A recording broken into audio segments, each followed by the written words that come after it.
প্রিয় শিক্ষার্থীরা, আজকের ক্লাসে তোমাদের স্বাগত জানাচ্ছি।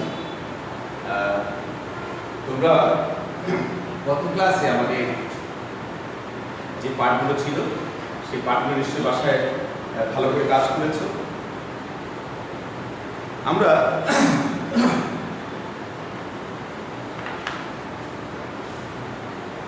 আজকে তোমাদের গদ্যাংশ থেকে কাজ করাবো। আমাদের আজকের পাঠের বিষয় হচ্ছে বাংলা নববর্ষ, লিখেছেন শামসুজ্জামান খান। আমরা আজকের পাঠে অর্ধেক অংশ নিয়ে কাজ করব।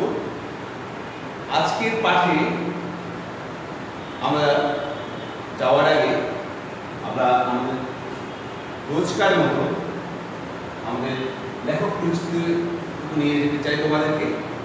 তোমরা জানো আমাদের সময় স্বল্পতার কারণে আমরা সাথে সাথে কাজগুলো করা খুবই কষ্টকর হয়ে যায়।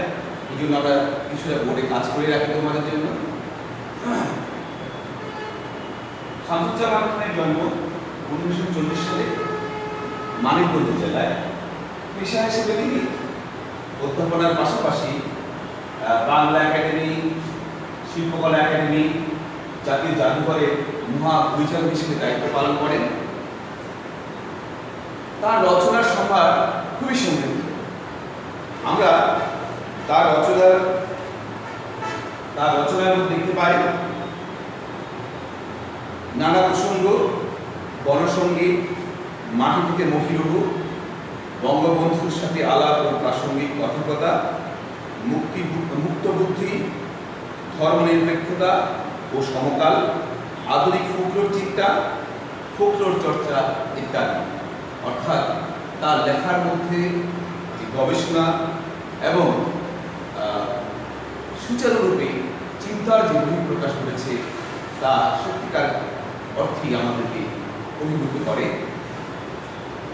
তিনি তার দক্ষতা এবং তার বুদ্ধিমত্তা ও চিন্তাশীলতার জন্য নানাভাবে জাতীয় স্বীকৃতি লাভ করেন। তার মধ্যে হচ্ছে অগ্রণী ব্যাংক পুরস্কার, কালুসভা পুরস্কার, দীনেশচন্দ্র সেন ফোকলোর পুরস্কার, আব্দুল রব চৌধুরী স্মৃতি গবেষণা পুরস্কার, দেওয়ান মুর্তজা পুরস্কার, শহীদ সোহরাওয়ার্দী জাতীয় গবেষণা পুরস্কার, বাংলা একাডেমি পুরস্কার ও 21 পদক। তার মানে জাতীয় যতগুলো পুরস্কার রয়েছে তার বেশিরভাগই তিনি অর্জন করতে সক্ষম হয়েছেন তার যোগ্যতার স্বীকৃতি স্বরূপ। আমরা আজকের পাঠের শিক্ষণফল আমরা আগে বলেছি জাতীয়ভাবে এখন শিক্ষণফল ভিত্তিক পাঠ তৈরি করা হয়। আর এই পাঠ শেষে আমরা কি শিখতে পারবো? বাংলার সংস্কৃতি, লোক সংস্কৃতি ও শিল্প সাহিত্যের সাধারণ পরিচয় দিতে পারব। অর্থাৎ এই গদ্যটি পড়ার পর একটি শিক্ষার্থী বাংলার সংস্কৃতি, লোক সংস্কৃতি ও শিল্প সাহিত্যের সাধারণ পরিচয় দিতে পারবে। তাছাড়া আমাদের আজকের পাঠে আমরা যে বিভাজিত শিক্ষণফল নিয়েছি,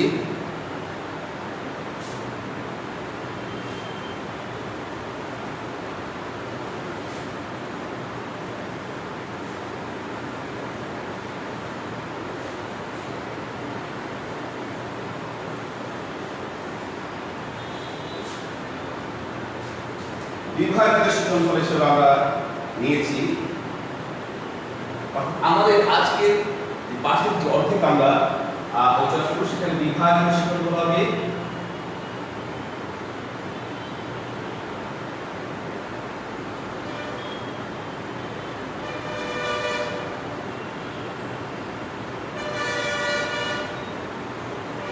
বিভাজিত শিক্ষণফল হবে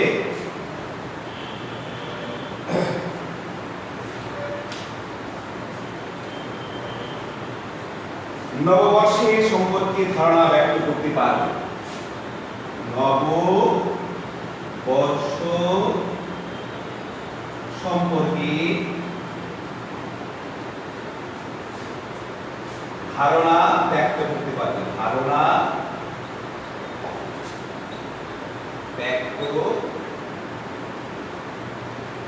করতে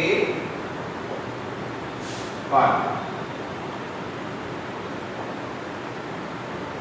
একজন শিক্ষার্থী আমাদের আজকের অর্থ পাঠ থেকে, আমাদের আজকে নির্বাচিত পাঠ থেকে সে শিক্ষক হিসেবে অর্জন করবে নববর্ষ সম্পর্কে তার ধারণা কিভাবে সে পেয়েছে সেটা ব্যাখ্যা করতে পারে। ধন্যবাদ সবাইকে।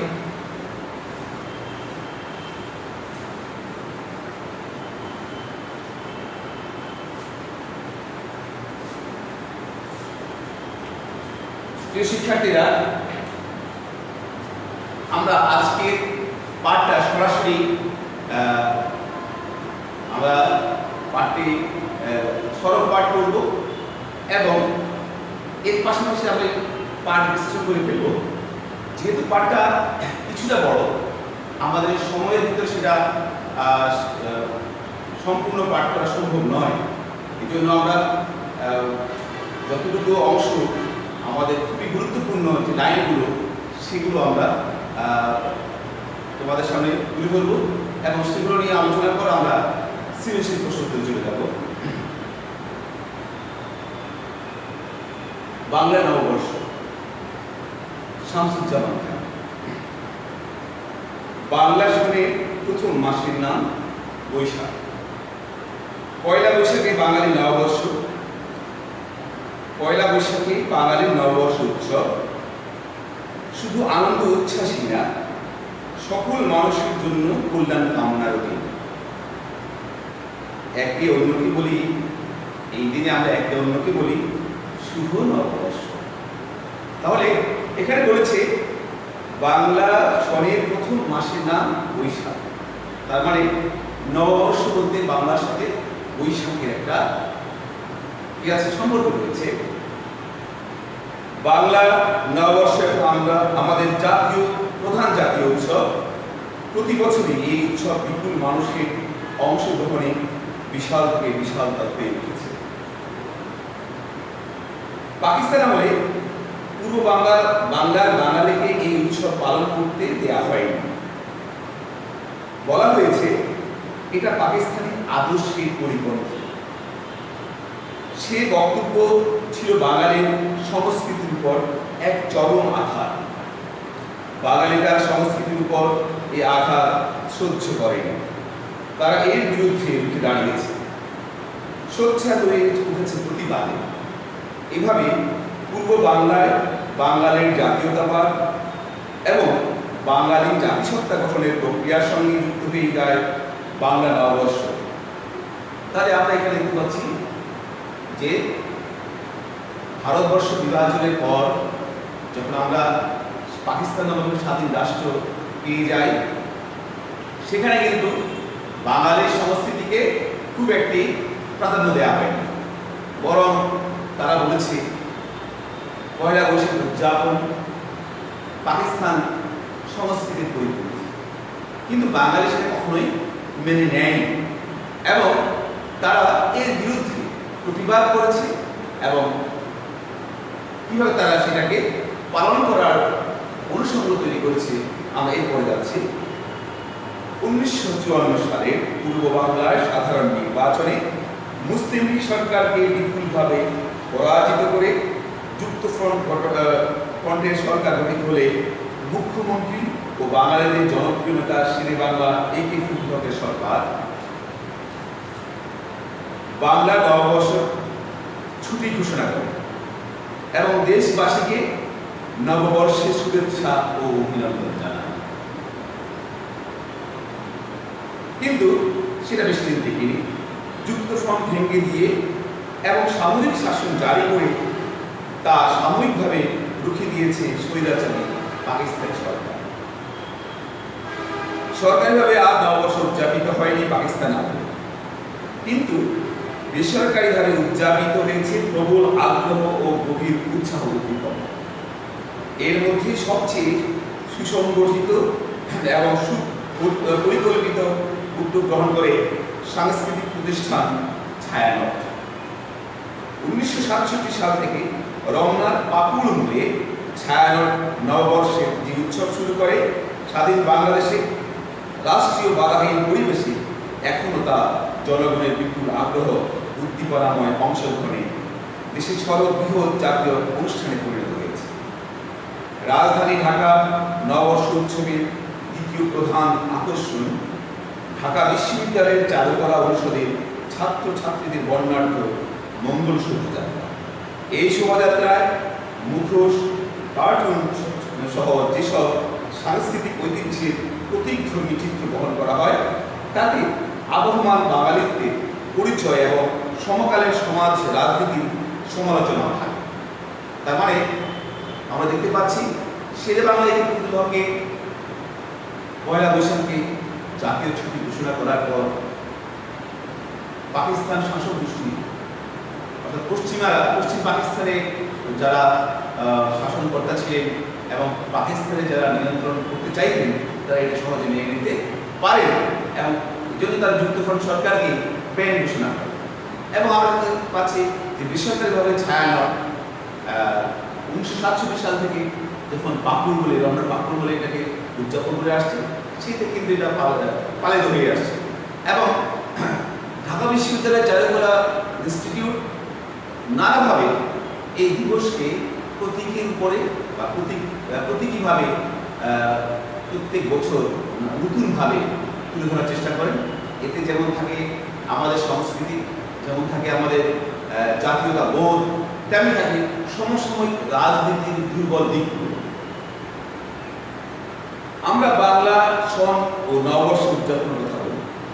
বাংলা সনের ইতিহাস এখনো সুস্পষ্টভাবে জানা যায়নি, তবে অধিকাংশ ঐতিহাসিক ও পণ্ডিত মনে করে মুঘল সম্রাট আকবর চান্দ্র হিজরি সনের সঙ্গে ভারতবর্ষের সৌর সনের সমন্বয় সাধন করে 1556 বা 1956 সাল বা 992 হিজরিতে বাংলা সন চালু করেন।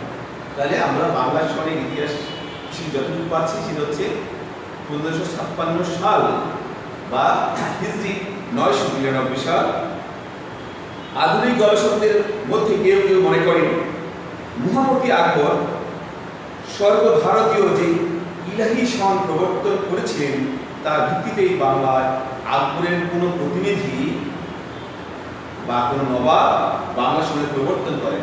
তার মানে আকবর কিন্তু একটা অসাম্প্রদায়িক চেতনাকে ভিত্তি করে একটি ধর্মমত তিনি প্রচার করেছিলেন। তার নাম দিয়েছিলেন তিনি দ্বীন-ই ইলাহি।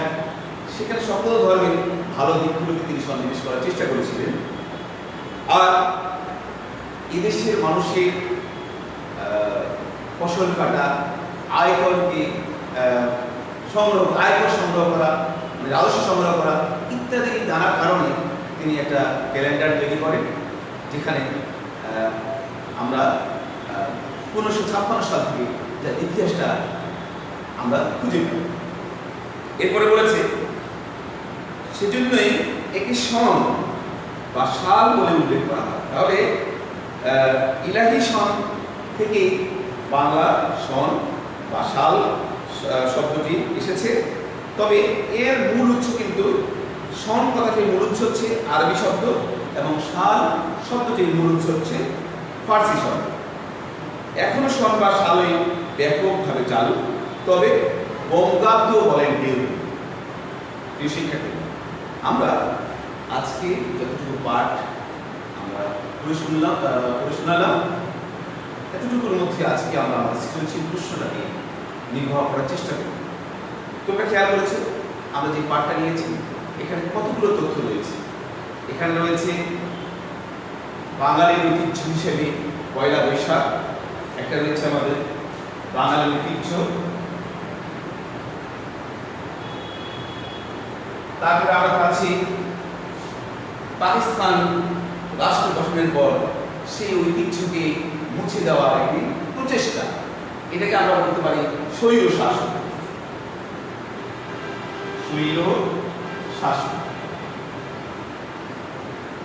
তারপরে আমরা দেখতে পাচ্ছি এর বিরুদ্ধাচরণ, অর্থাৎ বাঙালি এর বিরুদ্ধে প্রতিবাদ করে এবং বাংলা শান প্রবর্তন করে ছায়ানটের মধ্যে যত সাংস্কৃতিক সংগঠন ছায়ানটের মধ্য দিয়ে আবার বাঙালি বেসরকারিভাবে এই দিবসটি বা আমাদের সাংস্কৃতিক ধারাটিকে পালন করে আসছে এবং আজও সেটা পালন হয়ে আসছে। তাহলে আমরা দেখতে পাচ্ছি এখানে রয়েছে বাঙালির একটি প্রতিবাদী মনোভাব, বাঙালির প্রতিবাদী মনোভাব, বাঙালির প্রতিবাদী চেতনা, আমরা এটাকে চেতনা বলতে পারি, প্রতিবাদী চেতনা। এরপরে আমরা দেখতে পাচ্ছি এখানে রয়েছে বাংলা সনের প্রবর্তন অর্থাৎ তথ্য। বাংলা সনের প্রবর্তন কি হয় সেই তথ্যটিকে আমরা এখানে দেখতে পাচ্ছি। অর্থাৎ এটা হচ্ছে একটা ইতিহাস, অর্থাৎ আমরা এখানে একটা ঐতিহাসিক তথ্য পাচ্ছি, ঐতিহাসিক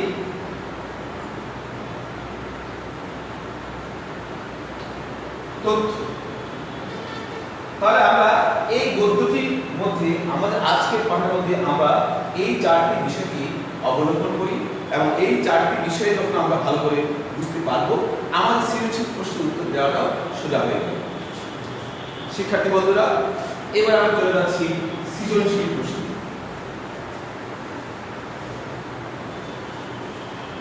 তোমরা নিশ্চয়ই জানো সৃজনশীল প্রশ্নে একটি উদ্দীপক থাকে এবং তার চারটি প্রশ্ন থাকে।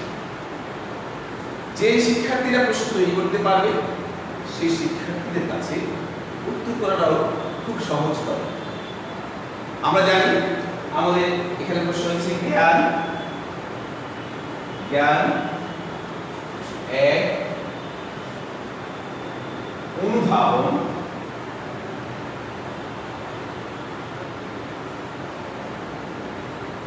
অর্থাৎ দ্বিতীয় ধাপ হচ্ছে অনুধাবন, জ্ঞান এক যোগ অনুধাবন এক। তিন হচ্ছে প্রয়োগ,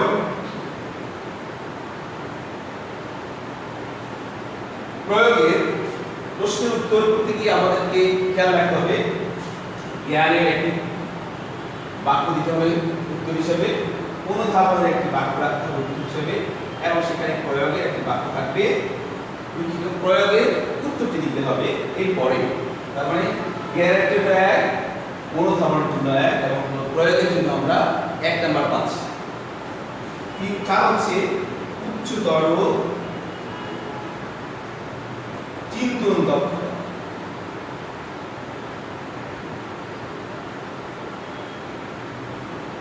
এখানে জ্ঞানের জন্য এক, অনুধাবনের জন্য এক, প্রয়োগের জন্য এক এবং উচ্চতর চিন্তন দক্ষতার জন্য এক। তার মানে আমরা এখানে জ্ঞান পাচ্ছি 4, অনুধাবন পাচ্ছি 3, প্রয়োগ পাচ্ছি 2 এবং উচ্চতর চিন্তন দক্ষতা পাচ্ছি 1, মোট নাম্বার হচ্ছে 10।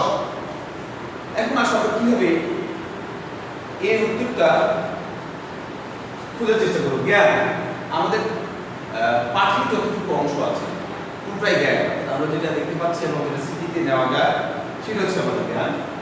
কিন্তু বইতে আছে এটাকে ব্যাখ্যা করার প্রয়োজনীয়তা রয়েছে, তাই হচ্ছে অনুধাবন। অর্থাৎ সরাসরি নয়, ইঙ্গিতের সাহায্যে যখন আমাদেরকে কোনো বিষয়বস্তুকে বইতে সম্পৃক্ত করা হয়, পাঠে সম্পৃক্ত করা হয়, সেটাকে যখন আমরা আমাদের যুক্তি দিয়ে ব্যাখ্যা করতে হয় তখন সেটি চলে যায় অনুধাবনের পর্যায়ে। প্রয়োগ, প্রয়োগটা পুরোপুরি নতুন দিকে আমাদেরকে নিয়ে যায়, অর্থাৎ উদ্দীপক অনুযায়ী আমাদেরকে প্রয়োগের দিকে চলে যেতে হয়। খেয়াল রাখতে হবে প্রয়োগ হচ্ছে পুরনো কোনো অর্জনকে, পুরনো কোনো অভিজ্ঞতাকে নতুন কোনো সমস্যার কাজে লাগে। তাহলে আমরা উদ্দীপক অনুযায়ী আমাদের এই প্রয়োগের প্রশ্ন উত্তরটা করতে হবে। আর উচ্চতর চিন্তা দক্ষতা ঠিক উদ্দীপক নির্ভর এবং পাঠের সাথে সামঞ্জস্যপূর্ণ আমাদের উদ্ভাবনী ক্ষমতা, সৃজনশীল ক্ষমতাকে আমরা কি করব, তুলে ধরবো। এই জন্য এটার নাম দেওয়া হচ্ছে উচ্চতর চিন্তন দক্ষতা। যে শিক্ষার্থীরা এই জিনিসটা আমাদের সবসময় মাথায় রাখতে হবে, তাহলে পরীক্ষায় আমরা একটা ভালো নাম্বার অর্জন করতে পারবো। এবার চলে যাচ্ছি আমরা আমাদের আজকে সৃজনশীল প্রশ্নের উত্তরে। আমরা সৃজনশীল প্রশ্নের আগে একটা উদ্দীপক আমরা আগে এখানে লিখে রেখেছি, তোমাদেরকে একটু পড়ে শোনাচ্ছি। উদ্দীপকটি হচ্ছে কবি আল মাহমুদের বসের কবিতা 4টি লাইন, অর্থাৎ এক স্তব। ধ্বংস যদি করবে তবে শোনো তুফান, ধ্বংস করো বিভেদকারী পরে গাছা, পরের শ্রমে করছে যারা মস্ত দালান, বাড়তি তাদের বাহাদুরি ঘুরিয়ে ফেলে। তাহলে আমাদের আজকে উদ্দীপক সম্বন্ধে জানলাম, বলছে ধ্বংস যদি করবে তবে শোনো তুফান, ধ্বংস করো বিভেদকারী পরে গাছা। এই উদ্দীপকে আমরা তুফান বলতে এখানে কালবৈশাখী ঝড়ের কথা বুঝতে পারি, অর্থাৎ এখানে লেখক কালবৈশাখী ঝড়কে তুফান হিসেবে তুলে ধরেছে। কিন্তু এই তুফান কি ধ্বংস করবে? তিনি বলছেন বিভেদকারী পরে গাছাতে, অর্থাৎ যারা সাম্প্রদায়িক সম্প্রীতিকে নষ্ট করছে, যারা দেশের মধ্যে ছোট বড় বর্ণ বিভেদ করছে, যারা মানুষের ভেদাভেদ করছে, আশ্রব আদ্রব এগুলো নিয়ে যারা সবসময় মানুষের মধ্যে বিভেদ তৈরি করে, অর্থনৈতিক পদ্ধতি দিয়ে যারা মানুষের মধ্যে সম্পর্ক নির্ণয় করতে চায়, তাদেরকে বলেছে পরগাছা।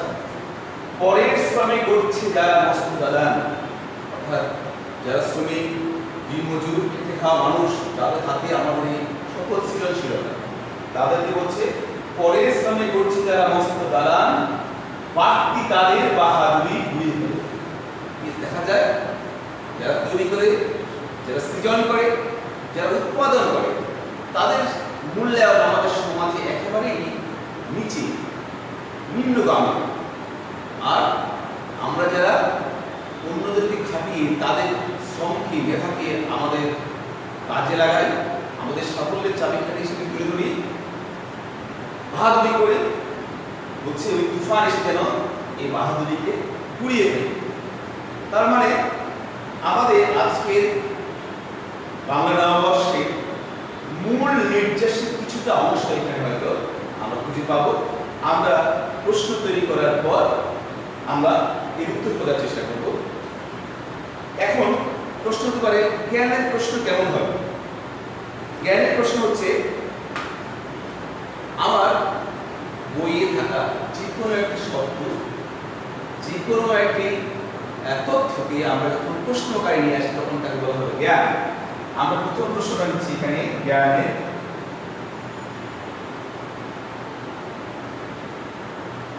হচ্ছে জ্ঞান, জ্ঞান প্রশ্ন নিয়েছি। সন শব্দটি কোন ভাষা থেকে গৃহীত? সন শব্দটি কোন ভাষা থেকে গৃহীত? তাহলে উত্তরটা আমরা সরাসরি দিয়ে ফেলবো। উত্তরটা হচ্ছে কি? উত্তরটা তুমি একটু বাক্যতে লিখতে পারবে, সন শব্দটি আরবি ভাষা থেকে গৃহীত। কিংবা তুমি যদি সংক্ষেপ উত্তর দাও যে শুধু আরবি, তাতেও কিন্তু উত্তরটা হয়ে যাবে। কারণ আমাদের জ্ঞানের জন্য 1 নাম্বার। এখানে খেয়াল রাখতে হবে ফ্র্যাকশন নাম্বার দেওয়ার কোনো নিয়ম নেই, হয় 0 না হলে 1। তার মানে আমাদের আসলে উত্তরটা হলে আমরা এখানে 1 অর্জন করব। 2 নম্বর প্রশ্নটি হচ্ছে আমাদের মঙ্গল শোভাযাত্রায় কেন প্রতীকধর্মী চিত্র ব্যবহার করা হয়? ব্যাখ্যা করো। মঙ্গল শোভাযাত্রায়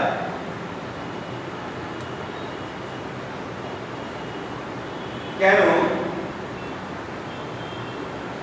প্রতীকধর্মী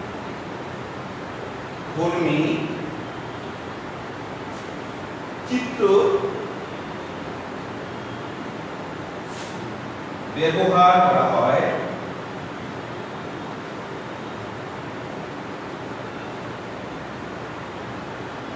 ব্যাখ্যা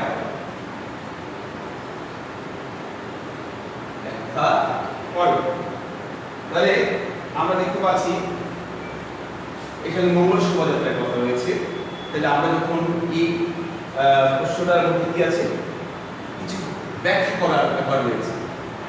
আমরা পাঠে দেখেছিলাম যে মঙ্গল শোভাযাত্রার একটা বাক্য আছে, কি বলেছে যে রাজধানী ঢাকা নববর্ষ উৎসবের দ্বিতীয় প্রধান আকর্ষণ ঢাকা বিশ্ববিদ্যালয়ের চারুকলা অনুষদের ছাত্রছাত্রীদের বর্ণাঢ্য মঙ্গল শোভাযাত্রা। তাহলে আমরা এখানে জ্ঞানটা হচ্ছে কি, জ্ঞানটা হচ্ছে রাজধানী ঢাকার নববর্ষ উৎসবের দ্বিতীয় প্রধান আকর্ষণ। তাহলে আমরা এখানে লিখতে পারি, অর্থাৎ জ্ঞান হিসেবে আমরা নিতে পারবো যে রাজধানী ঢাকার নববর্ষ উৎসবের দ্বিতীয় প্রধান আকর্ষণ ঢাকা বিশ্ববিদ্যালয়ের চারুকলা অনুষদের ছাত্রছাত্রীদের বর্ণাঢ্য মঙ্গল শোভাযাত্রা। এটা হচ্ছে আমাদের জ্ঞানের উত্তর। তাহলে এখানে আমাদেরকে আনতে হবে জ্ঞান, প্রথমে জ্ঞানের একটি 1 নম্বরের জন্য জ্ঞানের উত্তর দিতে হবে, 2 নম্বর দ্বিতীয় গিয়ে আমরা আরেকটা নাম্বার থাকে তার জন্য আমরা অনুধাবন উত্তরটা দিতে হবে।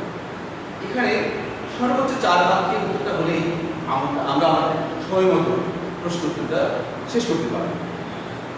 তাহলে আমরা এবার চলে যাবো কেন তারা প্রতিধ্বনি চিত্রকে ব্যবহার করছে। এর কারণটা হচ্ছে আমরা জানি এখানে বইতে বলা আছে যে বাঙালিদের পরিচয়, সমকালীন রাজনীতি সমালোচনা এবং আবহমান বাংলার ঐতিহ্য। আমরা এটাকে অনুধাবন করলাম যে আমরা প্রতীকের মধ্য দিয়ে মূলত যে সকল ছবিগুলো, কখনো আমরা দেখেছি যে একটা দানবের ছবি, কখনো দেখেছি একটা বেচার ছবি, কখনো দেখেছি মাছ, ফুল, পাখি ইত্যাদি ছবিগুলো তারা কি করে কোলাজের মাধ্যমে তৈরি করে মঙ্গল শোভাযাত্রা নিয়ে যায়। তার মানে সেখানে তারা মঙ্গল শোভাযাত্রায় বাঙালি ঐতিহ্য, যেমন শাপলা ফুল, ইলিশ মাছ, এগুলো বাঙালি ঐতিহ্য। আবার যখন দানবের ছবি দেওয়া হয় তার মানে হচ্ছে কি সমসাময়িক কালে কোনো সাংস্কৃতিক ষড়যন্ত্র, কোনো ধর্মীয় উগ্রবাদ কিংবা আমাদের কোনো রাজনৈতিক ষড়যন্ত্র বা স্বৈরতন্ত্রকে এর মধ্য দিয়ে উপস্থাপন করা হয়। এরপরে আমরা চলে যাব প্রয়োগের প্রশ্নে।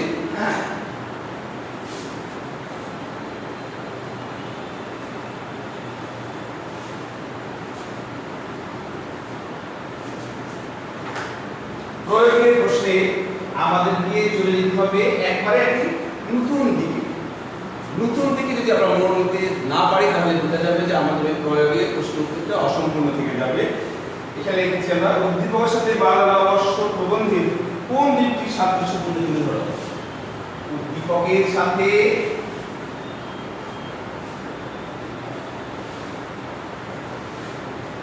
বাংলা নববর্ষ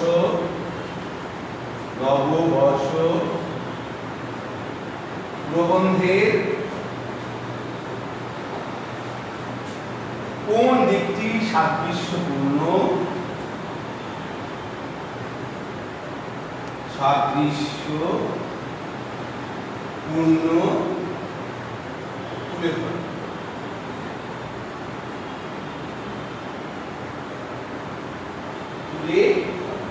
তাহলে আমরা যখনই আমরা প্রয়োগের প্রশ্নে চলে যাবো সেখানে আমাদের খেয়াল রাখতে হবে সাদৃশ্য বা বৈসাদৃশ্য হচ্ছে প্রয়োগের মূল প্রাণ। প্রয়োগের ক্ষেত্রে আমরা দেখাতে চেষ্টা করবো এখানে কিভাবে সাদৃশ্য হলো। তাহলে এখানে আমরা আবার চলে যেতে হবে আমাদেরকে জ্ঞানে। এবার আমরা চলে যাব আমাদের আজকে লেখক সম্পর্কে একটি আমরা ধারণা দিতে পারি যে বাংলা গদ্য সাহিত্যে বা বাংলা প্রবন্ধ সাহিত্যে শামসুজ্জামান খান একটি বিশেষ অংশ জুড়ে রয়েছে। এটা জ্ঞান আমরা জানি, এখানে তার অবদানের কথা বলা আছে আমাদের পাঠ পরিচিতিতে। তাহলে আমরা বলবো তার অবদান অনস্বীকার্য। প্রয়োগে গিয়ে বলবো যে আমরা এই প্রবন্ধ থেকে কি পাচ্ছি, যে আমরা শিখন ফলে আমরা কি দেখেছিলাম যে আমরা বাংলার সংস্কৃতি, লোক সংস্কৃতি, শিল্প সাহিত্যের একটি ধারণা আমরা তার এই বাংলা নববর্ষ প্রবন্ধের মধ্যে দেখি। তার মানে এটা হচ্ছে অনুধাবন। আমরা বুঝতে পেরেছি এই বাংলা নববর্ষ প্রবন্ধটা পড়ে যে এর মধ্যে কি কি ঐতিহ্য, কি কি ইতিহাস আমাদেরকে ইঙ্গিত করা হয়েছে এবং আমরা কি কি এখান থেকে গ্রহণ করতে পারি। এরপরে চলে প্রয়োগের প্রশ্ন উত্তরে। প্রয়োগের প্রশ্ন উত্তরে খেয়াল করে এখানে বলেছে ধ্বংস যদি করবে তবে শোনো তুফান, ধ্বংস করো বিভেদকারী পরে গাছা। পরের ইসলামী করছে যারা মস্ত দালান, পাঠটি তাদের বাহাদুরি দিয়ে। তাহলে আমরা এখানে কিন্তু বসে কবিতায় আল মাহমুদ কি করেছেন, যারা সমাজে রাষ্ট্রের ভেগধারী, যারা সমাজের এবং রাষ্ট্রকে শোষণ করে নিজের স্বার্থ হাসিলে ব্যস্ত, তাদেরকে ধ্বংস করার জন্য তিনি তুফানকে আহ্বান করেছেন। আর আমরা দেখতে পাচ্ছি নববর্ষ প্রবন্ধে পাকিস্তানের শাসকরা কিভাবে বাংলা নববর্ষকে উদযাপন করতে দেয়নি এবং বাঙালি ঐতিহ্যকে কিভাবে এটাকে দূরে সরিয়ে রাখার চেষ্টা করেছে, তার বিরুদ্ধে কিভাবে বাঙালি ঝাঁপিয়ে পড়েছিল, প্রতিবাদের মুখর হয়েছিল এবং শেষ পর্যন্ত লাল চক্ষু রক্তচক্ষুকে উপেক্ষা করে তারা রমনার বটমূলে বা পাপুর মূলে 1967 সাল থেকে ছায়ানটের মধ্য দিয়ে তারা এই বাংলা নববর্ষ উদযাপন করে আসছে। তার মানে প্রতিবাদ করেছে, মঙ্গল শোভাযাত্রার মধ্যে দিয়ে তারা প্রতিবাদ করছে। এই দিকটাই আছে আমাদের ঐতিহ্যের সাথে আমাদের আজকের পাঠের সাদৃশ্য। তো এটাকে আমরা আর একটু বাড়াতে পারি, সর্বোচ্চ 10 বাক্যে আমরা যদি 10 বাক্যে যদি আমরা প্রয়োগটা দিতে পারি তাহলে সেখানে আমরা একটা ভালো নাম্বার অর্জন করতে পারবো। এরপরে চলে যাচ্ছি উচ্চতর চিন্তন দক্ষতা।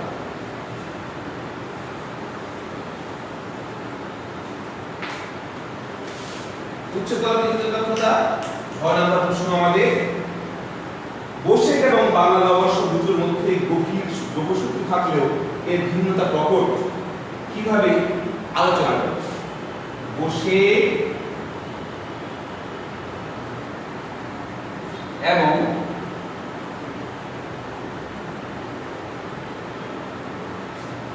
বাংলা নববর্ষ প্রবন্ধ বা প্রবন্ধ নববর্ষ দুটির মধ্যে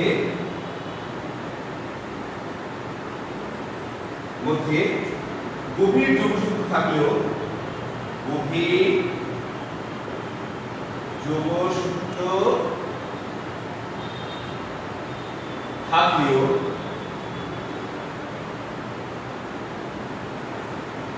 এর ভিন্নতা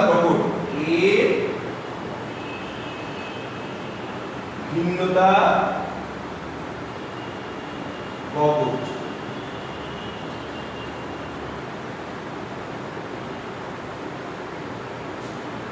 কিভাবে আলোচনা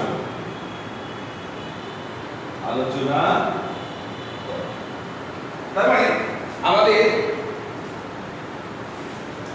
উচ্চতর চিন্তন দক্ষতা প্রশ্নগুলোর মধ্যে আলোচনা, সমালোচনা, পর্যালোচনা ইত্যাদিগুলো আমাদেরকে করতে দেওয়া হবে এবং কিভাবে আমরা সেটা বিভাজন করছি, কিভাবে মিল রয়েছে, কিভাবে কোন কোন ক্ষেত্রে অমিল থাকতে পারে, কিংবা কোথাও যদি সমালোচনার সুযোগ থাকে সেটা আমরা করতে পারি। তাহলে বসে আমরা এখানে কেন বসে করলাম, কারণ আমরা উদ্দীপকের শেষে আমরা এর তথ্যসূত্রকে দিয়েছি। কবিতাটার নাম হচ্ছে বসে এবং লিখেছেন আল মাহমুদ। তাহলে বসে কথাটি বললেই আমরা বুঝতে পারি এটি একটি বাংলা নববর্ষের প্রথম সূচনা, অর্থাৎ বৈশাখ মাসের প্রথম দিনকে পয়লা বৈশাখকে আমরা বাংলা নববর্ষ হিসেবে উদযাপন করি, অর্থাৎ বছরের প্রথম দিন হিসেবে উদযাপন করি। আর নববর্ষ প্রবন্ধের কথা আমরা জেনেছি প্রথম থেকেই। নববর্ষের বাংলা নববর্ষ প্রবন্ধের প্রথমেই রয়েছে, বলেছে বাংলা সনের প্রথম মাসের নাম বৈশাখ। পয়লা বৈশাখে বাঙালি নববর্ষের উৎসব, বলছে এটি শুধু আনন্দ উচ্ছ্বাসী নয়, সকল মানুষের জন্য কল্যাণ কামনার দিক। তাহলে আমরা উদ্দীপকে দেখতে পাই কল্যাণ কামনার কথা নয়, বরং অন্যায়কে, শোষণকে ধ্বংস করার আহ্বান। আর বাংলা নববর্ষ প্রবন্ধে প্রথমেই লেখক বলেছেন বৈশিষ্ট্য হচ্ছে আনন্দ উৎসবের পাশাপাশি বাঙালির কল্যাণ কামনার দিন। আর এই সময় আমরা একটা উন্নত বলি শুভ নববর্ষ। মানে আমরা এর মধ্যে কি পাচ্ছি, একটা যোগসূত্র পাচ্ছি, দুটোর মধ্যে একটা যোগসূত্র পাচ্ছি। একটা হচ্ছে কি বসে, আর হচ্ছে বাংলা নববর্ষ, দুটোর মধ্যে একটা যোগসূত্র রয়েছে। কারণ বাংলা বসে ছাড়া বাংলা নববর্ষের অস্তিত্ব নেই। পয়লা বৈশাখ হচ্ছে আমাদের বাংলা নববর্ষের কি যাত্রা। কিন্তু এর ভিন্নতা প্রকট। তার মানে এর ভিন্নতা বলতে আমরা বোঝাতে চেয়েছি আঙ্গিকগত দিক থেকে। আমরা বাংলা নববর্ষের প্রথম দিকে কিন্তু কি দেখতে পাইনি, প্রথমে দেখতে পেয়েছি কিভাবে বাঙালি বাংলা নববর্ষ উদযাপন করছে, আর পরবর্তীতে কিভাবে শাসক গোষ্ঠী একে নস্যাৎ করে দেওয়ার চেষ্টা করছে। আবার দেখতে পাচ্ছি কিভাবে এই রক্তচক্ষুকে অগ্রাহ্য করে তারা রমনার বটমূলের 1967 সালে ছায়ানটের মধ্য দিয়ে কি করছিল, উদযাপন করার যে শক্তি তারা সেটাকে এই বাঙালির মধ্যে ছড়িয়ে দেওয়ার চেষ্টা করছিল। এখানে রয়েছে তার যোগসূত্র, কিন্তু ভিন্নতা রয়েছে। ভিন্নতা হচ্ছে এখানে আমরা দেখতে পাচ্ছি বাংলা নববর্ষ প্রবন্ধে কেবল পয়লা বৈশাখের কথা বলা হয়নি। এখানে আমাদের যে আমরা প্রথমে তুলে ধরেছিলাম ঐতিহ্যের কথা বলা আছে, এখানে আমাদের শোষণের কথা বলা আছে, এখানে আমাদের প্রতিবাদের কথা বলা আছে, এখানে আমাদের বাংলার সব তথ্যগুলোকে অন্তর্ভুক্ত করার চেষ্টা করা আছে। এই জন্য বলছি ভিন্নতাও প্রকটভাবে দেখা দিয়েছে। আর এটাই আমরা করবো আলাদা আলাদাভাবে আমরা আমাদের উত্তরে তুলে ধরব। এবার আমরা চলে যাই এর জ্ঞান কি হয়। আমরা আগে বলেছি জ্ঞান এক, অনুধাবন এক, প্রয়োগ এক এবং উচ্চতর চিন্তন দক্ষতার প্রশ্নের উত্তরের জন্য এক। তাহলে এখানে জ্ঞান হবে নববর্ষ। কে রচনা করেছে? শামসুজ্জামান খান। আচ্ছা, এখন তার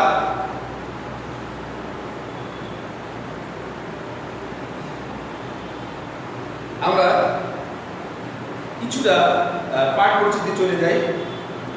এখানে লেখা হয়েছে যে আমাদের পূর্ব দিকের প্রতিবেশী দেশ মিয়ানমার, এই দেশে ভ্রমণের ফলে লেখক যেসব অভিজ্ঞতা লাভ করেন তার কিছু বিবরণ ও রচনায় পরিবেশিত হয়েছে।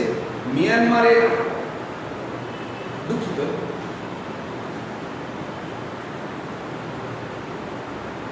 বাংলা নববর্ষ বাঙালির খুব গুরুত্বপূর্ণ উৎসব। আজকের বাংলাদেশ যে স্বাধীন হতে পেরেছে তার পেছনে নববর্ষের প্রেরণা ছিল সক্রিয়। তাহলে আমরা অনুধাবনে চলে যাব বা প্রয়োগে জ্ঞানে নেব যে শামসুজ্জামান খান বাংলা নববর্ষের গুরুত্বকে তুলে ধরতে গিয়ে প্রবন্ধটি আমাদের সামনে উপস্থাপন করেছেন। জ্ঞান, এটা আমরা বুঝতে পাচ্ছি। এই জ্ঞানের উপর কি আসবে আমাদের অনুধাবন। অনুধাবনে আমরা গিয়ে বলবো যে বাঙালি ঐতিহ্য, বাঙালি সংস্কৃতি এবং প্রতিবাদী বাঙালির একটি মূর্ত ছবি আমরা তার এই প্রবন্ধে দেখতে পাই। এরপরে চলে যাবো প্রয়োগে আমরা বলবো প্রবন্ধ থেকে আমরা যে তথ্যগুলো, যে উজ্জীবিত হওয়ার যে প্রসঙ্গগুলো আমরা আমাদের হৃদয়ে ধারণ করি তা বাস্তবিক জীবনে আমাদের দেশপ্রেমে উদ্বুদ্ধ করতে সহায়তা করবে এবং আমরা বাঙালি ঐতিহ্যকে ধরে রাখা আপন জনগণ আমরা চেষ্টা করতে পারি। এর মধ্যে দিয়ে শিক্ষার্থীরা তার ঐতিহ্যকে লালন করতে পারে এবং তার দেশপ্রেমকে উজ্জীবিত করতে পারে। এরপরে আমরা যে কথা বলেছিলাম এর যোগসূত্র ও ভিন্নতার কথা, সেই উত্তরটা আমরা এখানে। তাহলে আমরা আজকে সৃজনশীল প্রশ্ন উত্তর সম্পর্কে যা আলোচনা করেছি তোমরা বাসায় রেকর্ড করে বারবার রিপিট করে এই পাঠটা নিতে পারো এবং আশা করছি তোমরা এখান থেকে উপকৃত হবে। আজকের মতো আমরা এখানে শেষ করছি।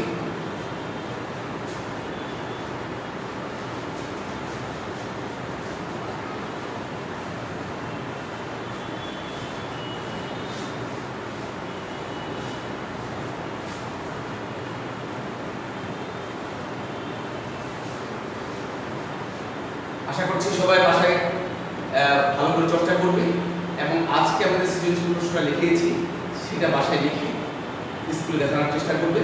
সবার জন্য শুভকামনা এবং ধন্যবাদ।